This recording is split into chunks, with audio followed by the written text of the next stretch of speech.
वो अल्लामा शरफुद्दीन यहिया मनीरी फरमाते हैं कि जब तक जर्रा बराबर तकब्बुर भी दिल में मौजूद है, इबादत कबूल नहीं होगी।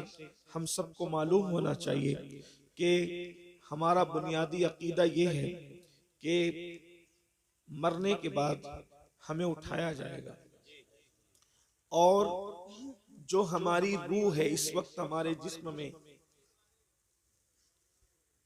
यही रूह होगी और जो जिस्म हमारा है यही जिस्म होगा। इसी रूह और इसी जिस्म के साथ अल्लाह पाक हमें उठाएगा।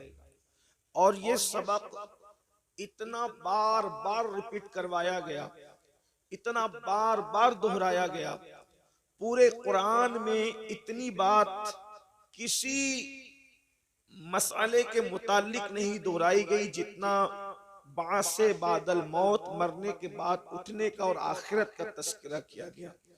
कुरान मुकद्दस का 70% हिस्सा इसी पर मुश्तमिल है, आखिरत पर, मरने के बाद उठाए जाने पर, हिसाब पर, जज़ा व सजा पर, जन्नत और जहन्नम पर, ताकि हमारा अकीदा मजबूत हो। और एक बात अच्छी तरह याद रखें, जिसके दिलो दिमाग के अंदर फिक्र आखिरत होगी, तसव्वुर आखिरत होगा, वो इंसान कभी भी जमीन के ऊपर करप्शन नहीं करेगा। इंसान जमीन के ऊपर किसी पे जुल्म नहीं करेगा, किसी पे ज्यादती नहीं करेगा, किसी के साथ बुरा सलूक नहीं करेगा।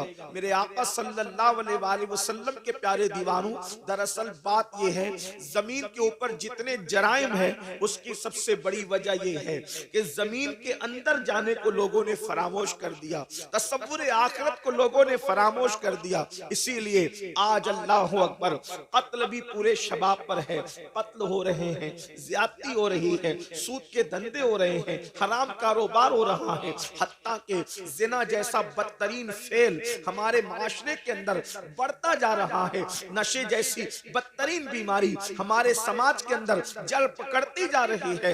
इस्लामी मुआशरा के हवाले से जितने जलसे बढ़ते जा रहे हैं, जराइम उससे ज्यादा बढ़ते जा रहे हैं। नमाज पर जितनी गुफ्तगू हो रही है उतने बेनमाजियों की तादाद बढ़ती जा रही है। निगाहों के तकद्दुस पर जितनी गुफ्तगू हो रही है उतनी ही निगाहें आवारा होती जा रही है। रिस्के हलाल पर जितनी बातें हो रही है, हराम लोग उतना ही ज्यादा खाते जा रहे हैं। उसकी वजह क्या है? लोगों के दरमियान आखिरत की फिक्र नहीं है, फिक्र आखिरत को लोगों ने फरामोश कर दिया है। लोग कहते हैं मौलाना जो होगा देखा जाएगा। मेरे आका सल्लल्लाहु अलैहि वसल्लम के गुलामों, मैं ज्यादा कुछ बातें करने की बजाय सिर्फ एक रिवायत पढ़कर अपनी गुफ्तगू को मुकम्मल करूंगा और आपकी तवज्जो चाहूंगा। मेरे आका सल्लल्लाहु अलैहि वसल्लम के दीवानों, और मैं अपनी बहनों की भी तवज्जो चाहता हूँ। ये सबक है, इसको बार बार दोहराया गया है और दोहराने का हुक्म है। आपने कभी किसी मैयत को मिट्टी दी होगी तो मिट्टी देते वक्त जो मसनून दुआ हमारे यहाँ व आयत करीमा को बतौर दुआ पढ़ा जाता है, मैंने उन आयात की तिलावत की है। जब हम किसी की कब्र पर मिट्टी डालते हैं, अल्लाह अकबर, मेरे आका सल्लल्लाहु अलैहि वसल्लम के दीवानों, पहली बात तो ये है, कब्र पर मिट्टी डालना कोई रस्म नहीं है, कब्र पर मिट्टी डालना कोई फॉर्मेलिटी नहीं है, बल्कि जब हम किसी की कब्र पर मिट्टी डालें, ए महलों में रहने वालों, ए नरम गद्दों पर आराम करने वालों, पूरी पूरी रातों को अय्याशियों की नजर करने वालों, अपनी दौलत के घमंड और में चकना चूर होकर खुदा के गजब को चैलेंज करने वालों, मुस्तफा जाने रहमत की आंखों की ठंडक को अल्लाह अकबर गफलत की वजह से तर्क करने वालों, गुनाह और जराइम करके जन्नत का ख्वाब देखने वालों, जब तुम किसी की कब्र पर मिट्टी डालो तो उस वक्त ये तसव्वुर करो, आज मैं किसी के वजूद पर मिट्टी डाल रहा हूं, कल इसकी जगह मैं हूंगा, कल नहीं तो परसों, और मेरे वजूद पर भी मनो मिट्टी डाली जा रही होगी। जरा तसव्वुर तो करें, जिसके वजूद पर आप मिट्टी डालते हैं, हालांकि वो मसनून है, उस मोमिन का हक है, लेकिन कभी हमारे वजूद पर भी तो मिट्टी होगी। वजूद पर नन्ना सा कोई थप्पा अगर लग जाए, चाहे फूल का हो, चाहे इत्र का हो, चाहे तेल का हो, चाहे सालन का हो, कितना बेचैन हो जाते हो। पाक थप्पा जो नापाक नहीं है, वो दामन पर लगने से कितना इतना बेचैन होते हो कि ये धब्बा लेकर जलसे में कैसे जाऊंगा। कोई साबुन से धो रहा है, कोई लेमन का इस्तेमाल कर रहा है, लेकिन अल्लाह अकबर, वजूद पर हलाल चीजों के धब्बे से बेचैन होने वालों, कभी गुनाह के धब्बे जो इस दिल पर लगे हैं उससे भी बेचैन हुए हैं, उससे भी बेकरार हुए हैं, उससे भी मुस्तरिब हुए हैं। मुमकिन है कि जलसों में, महफिलों में, वलीमे की महफिल में, शादी की महफिल में, निकाह की महफिल में ये धब्बा लेकर के जाओ तो इंसान तुम्हारा मजाक उड़ा सकता है, लेकिन दिलों पर करोड़ों जराइम के धब्बे लगा रखा है। फरिश्ते और अल्लाह के नेक बंदे दिलों से नफरत कर रहे हैं। खुदा कलाम नहीं फरमाएगा, खुदा निगाह रहमत नहीं फरमाएगा। अल्लाह अकबर, क्या बनेगा उस वक्त हमारा। अल्लाह अल्लाह, जब हम पहली मिट्टी मुट्ठी भर के मिट्टी डालते हैं तो कहते हैं मिनहा खलकनाकुम, इसी पर इंसान का गुरूर चकनाचूर हो जाना चाहिए। लोग कहते हैं मैं सरदार हूं, मैं मुखय्यर हूं, मैं अदीब हूं, मैं खतीब हूं, मैं डॉक्टर हूं, मैं इंजीनियर हूं, मैं वकील हूं। आप जानते हैं मोबाइल की रिकॉर्डिंग की गई कि सबसे ज्यादा दुनिया में इंसान क्या अल्फाज बोलता है पूरी दुनिया में। सिर्फ हिंदुस्तान और बैरून यानी कि पड़ोसी मुल्क की बात नहीं, बर्रे सगीर की बात नहीं, पूरी दुनिया के लोगों की रिकॉर्डिंग की गई फोन की कि सबसे ज्यादा इंसान क्या बोलता है। तो रिकॉर्डिंग के अंदर ये बात ऑन रिकॉर्ड आई कि इंसान सबसे ज्यादा मैं बोलता है। मैं से ज्यादा वो कोई दूसरे अल्फाज का इस्तेमाल नहीं करता। और याद रखना, जहां अना है, इसलिए कि मैं को अरबी में अना कहते हैं, जहां अना है वहां फना है। जब तक इंसान में मैं है, अगर वो तहज्जुद भी पढ़े तो अल्लाह की मारिफत नसीब नहीं होती। जब तक इंसान में मैं है, अगर वो कुरान भी एक दिन में पूरा खत्म कर ले, अल्लाह का इरफान नसीब नहीं होता।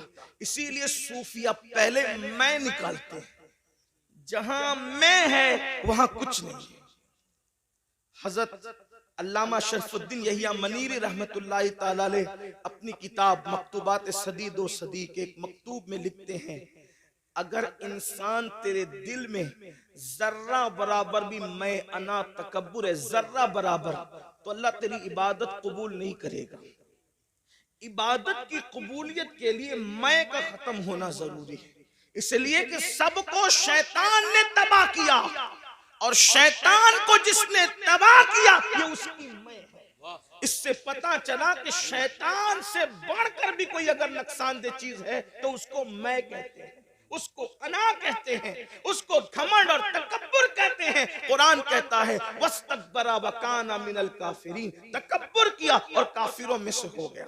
मुसलमानों, इसलिए सिर्फ इबादत पर तवज्जो न हो, बल्कि जो इबादत गुरूर पैदा कर दे, घमंड पैदा कर दे, उससे अल्लाह की पनाह ना हो। अल्लाह की पनाह तलब करो। याद रखना, अगर दामन में तवज्जो करना, मैं सूफिया की बात कर रहा हूं, अल्लाह अकबर, अगर गुनाह करके निदामत है और अमल करके घमंड है, तो अमल करके घमंड से बेहतर गुनाह की निदामत है। ये बात अच्छी तरह याद रखना।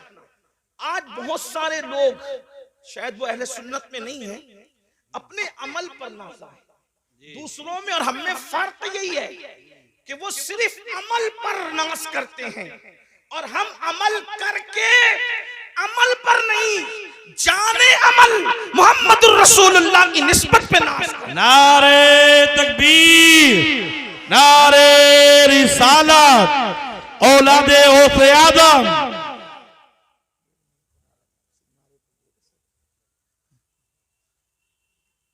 और अब वो तकब्बुर की डेफिनेशन कि तकब्बुर है या नहीं, इसकी पहचान बयान करते हैं। आप भी डूबे अपने अंदर, मैं भी डूबूं अपने अंदर, इसलिए कि खिताब, मेरी अक्सर आदत है पहली बात तो खिताब नहीं करता और गुफ्तगू करता हूं तो हमारे बुजुर्गों ने हमें बताया कि लोगों को मुखातब करने से पहले अपने आप को मुखातब करो, इसलिए कि आपसे ज्यादा जरूरत इस्लाह की हमें है, मुझे है। अल्लाह अकबर। तो अल्लामा मनीरी फरमाते हैं कि क्या कहते हैं कि तकब्बुर जर्रा बराबर है, तेरी इबादत तुझे फायदा न देगी, तेरी इबादत कबूल न होगी। अब तकब्बुर और घमंड की जो है वो निशानी बयान फरमाते हैं कि एक इंसान पूरी दुनिया के इंसानों से अपने आप को हकीर समझ रहा है कि मैं सबसे हकीर हूं, सबसे जलील हूं। वाकई कह नहीं रहा है, समझ रहा है, इसलिए कि कहना और है, समझना और है। हम बार बार कहते हैं मैं सबसे ज्यादा हकीर हूं, लेकिन किसी मकाम पर अगर हमें बैठने को अच्छी जगह ना मिले तो नाराज होकर महफिल से निकल जाते हैं,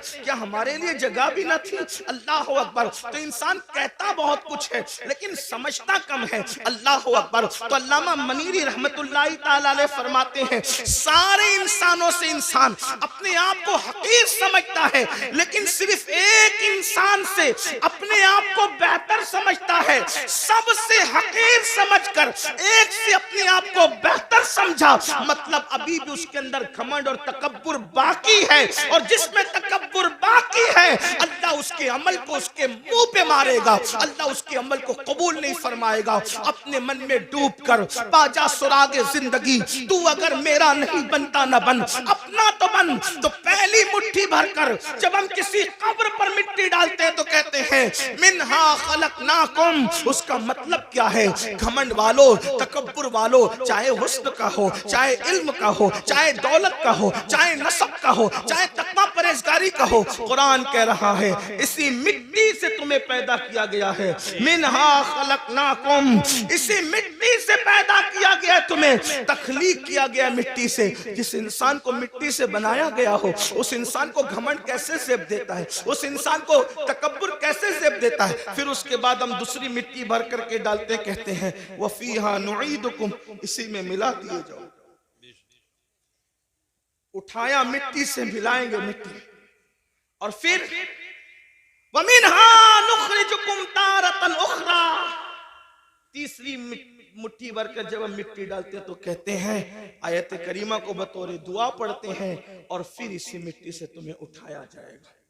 अब आज मेरी गुफ्तगू का जो उन्वान है हम कैसे उठेंगे, ये इस पर आपकी तवज्जो।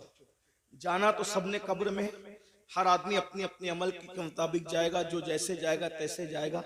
उठेंगे कैसे? तो एक हदीस पाक बड़ी तवील है, उसमें अल्लाह के रसूल सल्लल्लाहु अलैहि वसल्लम से पूछा गया कि या रसूल अल्लाह सल्लल्लाहु अलैहि वसल्लम, हमें कब्रों से कैसे उठाया जाएगा और किस हालत में उठाया जाएगा? अल्लाह के हबीब अलैहिस्सलातु व तस्लीम से जब पूछा गया कि हमें किस तरह उठाया जाएगा और हम कैसे उठेंगे अपनी कब्र से, हजरत सैयदना मुआज इब्ने जबल रदियल्लाहु तबारक व तआला अन्हु का सवाल था। आपने सवाल किया आका कैसे उठेंगे? तो अल्लाह के हबीब अलैहिस्सलाम ने कहा ए मुआज, तूने बहुत मुश्किल सवाल किया मुझसे, और उसका जवाब देने से पहले तवज्जो करना, उसका जवाब देने से पहले सैयदुल आलमीन कायदुल मुरसलीन आलिमे मा काना व मा यकून इतना रोए कि रोते रोते दाढ़ी भी आंसुओं से तर हो गई और हुजूर के कपड़े भी आंसुओं से तर हो गए। सवाल क्या था? आका कब्रों से हम कैसे उठेंगे, किस हालत में उठेंगे, किस शक्ल में उठेंगे, किस अंदाज से उठेंगे? तो अल्लाह के हबीब अलैहिस्सलाम पर उस कब्र से उठने की कैफियत जब हुजूर को याद आई कि उम्मत कैसे उठेगी, हुजूर इतना रोए सल्लल्लाहु अलैहि वसल्लम कि आपकी दाढ़ी आंसुओं से तर हो गई, कपड़े आंसुओं से तर हो गए, और फरमाया तूने मुश्किल सवाल किया और फिर जवाब दिया ए मुआज, जब मेरी उम्मत कब्र से उठेगी तो वो 12 सूरतों में उठेगी, 12 शक्लों में उठेगी। कब्र से उठने वालों की 12 पोजीशन होगी। अब यहाँ तवज्जो के साथ सुने, हदीस मुकम्मल होगी, बात भी पूरी हो जाएगी। अब इन 12 में हम किसके अंदर है, जरा उस पर तवज्जो करना। मैं नहीं कहूंगा कि आप किस में है, मैं किस में हूं, ये किस में है, वो किस में है, नहीं, बहुत हो चुका मेरे भाइयों। मैं कहता हूं तू सुधर, तुम कहते हो हो तू सुधर, ये तू और तू के अंदर मामला खराब है। हमें ये सोचना है कि मैंने संवरना है, मेरी कब्र के अंदर मैंने अकेले जाना है, अपनी कब्र से मैंने उठना है। मेरे भाइयों, यहाँ सारी चीटिंगे चल जाएगी, रियाकारियां चल जाएगी, मक्कारियां चल जाएगी, सब चल जाएगा, लेकिन वहां कुछ नहीं चलेगा। सब मामला वहां पीवर पीवर है। अल्लाह अकबर। अब मेरे और तुम्हारे नबी, गैबदा नबी सल्लल्लाहु अलैहि वसल्लम क़यामत का मंजर पेश कर रहे हैं। कब्रों से उठना तो है ना भाइयों, कब्रों में जाने पर भी यकीन है, कब्र से उठने पर भी यकीन है। अब मेरे और तुम्हारे सच्चे नबी सैयदुल आलमीन गैबदा नबी सल्लल्लाहु अलैहि वसल्लम फरमाते हैं 12 किस्म के लोग होंगे कब्र से उठने वाले, यानी 12 पोजीशन में लोग उठेंगे, 12 अंदाज में लोग उठेंगे। अब मेरे आका अलैहिस्सलाम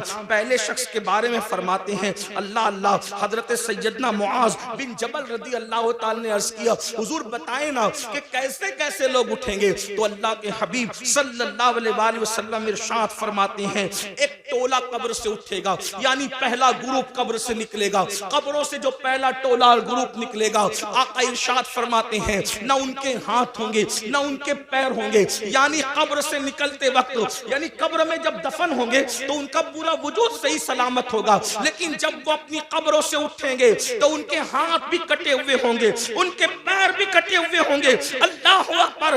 इस हालत में वो दुनिया से जब गए थे तो अच्छे भले, लेकिन कब्र से निकलेंगे तो हाथ नहीं पैर नहीं, हाथ और पैर दोनों कटे हुए। और उस वक्त तो गैब से निदा आएगी, ऐ लोगों, ये टोला जो कब्र से हाथ और पैर कटा हुआ निकला है, जानते हो किस जुर्म की वजह से इनके हाथ और पैर काट दिए गए? अल्लाह अकबर। तो लोग पूछेंगे किस वजह से, तो कहां जाएगा? ये दुनिया में अपने पड़ोसियों को तकलीफ पहुंचाते थे, ये दुनिया में अपने पड़ोसियों के साथ अच्छा सलूक नहीं करते थे, इसलिए आज ये अपनी कब्रों से उठे हैं तो इनके हाथ भी कटे हैं, इनके पैर भी कटे हैं। आपसे पूछना चाहता हूं, आज थोड़ी सी ताकत मिल जाए, थोड़ी सी कुव्वत मिल जाए, पड़ोसियों के साथ हमारा सलूक क्या है? अल्लाह अकबर। बड़ी माजरत के साथ मुसलमानों, हर पड़ोसी दूसरे पड़ोसी को, हर ताकतवर कमजोर को दबा रहा है, बल्कि अल-अयाज़ु बिल्लाह, अब तो हालात यहां तक हो गए, सिर्फ पड़ोसियों को सताया नहीं जा रहा है, पड़ोसियों की बेटियों पर भी गलत नजर डाली जाए, उनकी बहुओं पर भी अगर वो कमजोर है तो गलत नजर डाली जाती, गरीब है तो उनकी आबरू का सौदा करने की कोशिश की जाती है। मुसलमानों सोचो तो सही, अंजाम क्या है? ये दुनिया है, दुनिया में कोई रोके ना रोके, कोई टोके ना टोके, कोई जो चाहे जिस तरह चाहे कर ले, मगर कब्र है, आखिरत है। जरा सोचो तो सही, दुनिया में जिसके हाथ नहीं उसका अंजाम क्या, दुनिया में जिसके पैर नहीं उसकी हालत क्या, लेकिन आखिरत में जो अल्लाह अकबर लंगड़ा और लूला कर दिया जाए, किस बुनियाद पर? पड़ोसियों को सताने की बुनियाद पर। आइए मैं तूल ना देते हुए सिर्फ एक दो रिवायत इस सिलसिले में आपकी खिदमत में पेश करूं। जानते हैं अल्लाह के रसूल अलैहि सलाम फरमाते हैं कि जिब्रील ने मेरे पास आकर पड़ोसियों के बारे में ऐसी ऐसी बातें करना शुरू की कि मुझे अंदेशा हुआ कि कहीं पड़ोसियों को विरासत में हकदार ना कर दिया जाए, पड़ोसियों को जो है इंसान के माल में शरीक ना कर दिया जाए। आका अलैहि सलाम इरशाद फरमाते हैं कि कोई बंदा पेट भर करके खाना खा के सो जाए और उसका पड़ोसी भूखा हो, आका फरमाते हैं वो कामिल मोमिन नहीं हो सकता। यहाँ तक आका फरमाते हैं कि पड़ोसी का हक ये है, जब तुम अच्छा खाना बनाओ तो थोड़ा सा पानी अपनी हांडी में बढ़ा लो ताकि वो खाना तुम अपने पड़ोसी को भेज सको। आज हम जलसों में, कॉन्फ्रेंसों में और तहरीरों में बड़ी दर्द भरी बातें करते हैं। आज लोग क्या कहते हैं? इसकी बेटी भाग रही है, ये हो रहा है, वो हो रहा है। मैं कहता हूँ सब हो रहा है, अगर हमने अपने पड़ोसी का ख्याल कर लिया होता तो गरीब की बेटी न भागती। और एक बात आपको बताऊं, किसने कह दिया कि सिर्फ गरीब की बेटी भाग रही है? बड़ी माजरत के साथ सिर्फ गरीबों की नहीं बल्कि मालदारों की भी, और उसकी वजह सिर्फ गुर्बत नहीं है बल्कि अच्छे रिश्तों का न आना भी उसकी वजह है, जहेज की लानत भी उसकी वजह है, साथ ही साथ इल्म का न होना भी उसकी वजह है, साथ ही साथ फजूल खर्चियों में हमारा पढ़ करके शादियों को महंगा करना भी उसकी वजह है। लेकिन बस इतना अर्ज करना चाहता हूं, अपने पड़ोसियों का ख्याल करो, पड़ोसियों का लिहाज करो, और अगर पड़ोसियों को सताओगे, जुल्म करोगे तो याद रखना कब्र से बगैर बगैर हाथ और बगैर पैर के उठने के लिए तैयार हो जाओ। इसी पे बस नहीं, आका फरमाते हैं वो लंगड़े भी उठेंगे, लूले भी उठेंगे और उनको मुंह के बल घसीटते हुए जहन्नम में ले जाया जाएगा कि तुमने पड़ोसियों पे जुल्म किया था। एक बात पड़ोसियों के मुतालिक और रस करूं आपसे, आज पड़ोसियों के साथ अच्छा सलूक हमारा नहीं। कल लोग जब घर खरीदने जाते थे तो देखते थे कि मुसलमान रहता है कि नहीं रहता है पड़ोस में, और लोग मुसलमान के पड़ोस में रहना पसंद करते थे। और आज लोग मुस्लिम मोहल्ले में रहना पसंद नहीं करते। क्यों? सबसे ज्यादा कचरा और घान अगर किसी इलाके में होगी तो मुस्लिम मोहल्ले में। नंगे बच्चे चड्डी पहन करके गाली गलोच कर रहे होंगे तो मुसलमानों के मोहल्ले में। रात के 3-3 बजे तक के झगड़े फसाद की आवाज आ रही होगी तो, और टीवी का आवाज जोर से हो रहा होगा तो मुसलमानों के मोहल्ले में। हद है, जिस मजहब ने डिसिप्लिन सिखाया आज उस मजहब के मानने वाले डिसिप्लिन से दूर है और दूसरों ने हमसे सीख लिया और हम कोरे हो गए। ये रोना है, कोई डिसिप्लिन हमारी जिंदगी में नहीं। मुसलमानों सोचो तो सही, हम कहां हैं? हमें इससे निकलना है। हमें, अगर हम दीन सीखने आए हैं जलसों में तो मुबारकबाद के मुस्तहिक हैं, और अगर हम सिर्फ भीड़ करने आए तो जलसों के अंदर सियासी जलसों में सर देखे जाते हैं, मजहबी जलसों में सर नहीं देखे जाते। यहाँ तो बदलने वालों की तादाद देखी जाती है। अगर जलसे इनकलाब नहीं पैदा करने, सिर्फ रसूमात पर हैं, तो ये क़यामत की निशानियों में से एक निशानी है। अल्लाह के रसूल अलैहिस्सलाम ने फरमाया क़यामत की निशानियों में से एक निशानी ये है कि लोग दीन सुनने जमा होंगे, दीन पर अमल करने जमा नहीं होंगे। अल्लाह अकबर। जलसे वाले भी खुश, खतीब साहब भी खुश कि क्या हजारों की भीड़ थी, लेकिन कहता हूं ये क़यामत की निशानी है। दिल उस वक्त तक ठंडा नहीं होगा हमारा जब तक के जैसे जलसे में रात के 3 बजे तक टिक कर बैठते हो, उसी तादाद में जब तक नमाज फजर में ना आओ हमारे कलेजे ठंडे नहीं हो सकते। इसलिए कि सरों को गिनकर सियासी लीडर तो खुश हो सकते हैं, मजहबी लोग इससे खुश नहीं। हाँ, शुक्र जरूर है कि आप आ गए, अल्लाह का शुक्र है, शुक्र करते हैं। लेकिन कितने लोग अमल करते, कितने लोग तब्दील होते हैं? तब्दील होने के लिए सुनो और आज के बाद अहद करो, पड़ोसियों के साथ बदसलूकी नहीं होगी। एक बात आपसे कहता हूं, हमारे इमामुल अइम्मा, सिराजुल उम्मा, काशिफुल गुम्मा सैयदना नुअमान बिन साबित इमाम आज़म अबू हनीफा का एक पड़ोसी थे, मौसीकी के फन में माहिर थे और आपको सताने के लिए पूरी रात मौसीकी बजाता था, म्यूजिक बजाता था, बहुत तकलीफ पहुंचाता था, गाना भी गाता था, तकलीफ भी तकलीफ पहुंचाना ही उसका मशगला था। और एक बात ये भी याद रखना, अगर कोई पड़ोसी आपको सताए आप सब्र करें, क्योंकि पड़ोसी का हक है, आप सब्र करें, आप उस पर जुल्म न करें। इमाम आज़म अबू हनीफा रहमतुल्लाहि तआला अलैह सब्र करते थे। एक दिन किसी ने उसकी कंप्लेन कर दी बादशाह के सिपाह के पास। बादशाह के सिपाही है, उसको उठा के ले गए, और जब उसको उठा करके ले गए तो इमाम आज़म अबू हनीफा ने किसी से पूछा, आज उस गवैये की आवाज नहीं आती? देखो, हम तो कभी बरस पड़ोसियों की ख्याल ही नहीं रखते, आवाज आ रही कि नहीं आ रही, किस हालत में नहीं है, लेकिन इमाम आज़म थे। यही तो बात है, दीन मुकम्मल दीन है, दीन मुकम्मल निज़ाम हयात है, दीन मुकम्मल जो है अल्लाह अकबर कानून जिंदगी है। इमाम ने पूछा, आज उस गवैये की आवाज नहीं आ रही है? तो किसी ने अर्ज की, खुशी खुशी हज़रत उसको तो पुलिस उठा के ले गई, उस पे तो कंप्लेन हो गई है, उसको जेल में डाल दिया गया। अब मेरे पड़ोसी को जेल में डाल दिया गया, आप उसी वक्त तशरीफ ले गए और जाने के बाद आपने फरमाया कि मेरा पड़ोसी है, इसको जेल में क्यों डाला गया? तो कहा आपको सताता था, गाता था, म्यूजिक बजाता था, मौसीकी बजाता था, इसलिए ये हाल किया गया। फरमाया कोई बात नहीं, उसका मेरा मसला है, लेकिन मैं तो उसको ले जाऊंगा। और इमाम आज़म अपने सोर्स से, अपनी सिफारिश से उसको छुड़ा कर लाए। रास्ते में उसने कहा, मैं तो आपको सताने के लिए करता था, आपने मुझे क्यों छुड़ाया? फरमाया जो तू करता था वो तेरा अपना अमल है, मुझे पड़ोसी के साथ हुस्न सुलूक का हुक्म दिया गया है, मैंने उस पर अमल किया। कदम पकड़ कर कहता है, वल्लाह अगर किसी को इमाम आज़म कहलाने का हक है तो वो साबित का बेटा नुमान आप ही है। नारे तकबीर, नारे रिसालत। बुजुर्गों का तरीका तरीका था हम अपने पड़ोस के साथ, आज तो पड़ोस में सगा भाई भी रहता है, हम उसके साथ क्या सलूक करते हैं। अच्छा खाना बनाते हैं तो माज़अल्लाह छुपा छुपा करके खाते हैं, ऐसा नहीं होना चाहिए।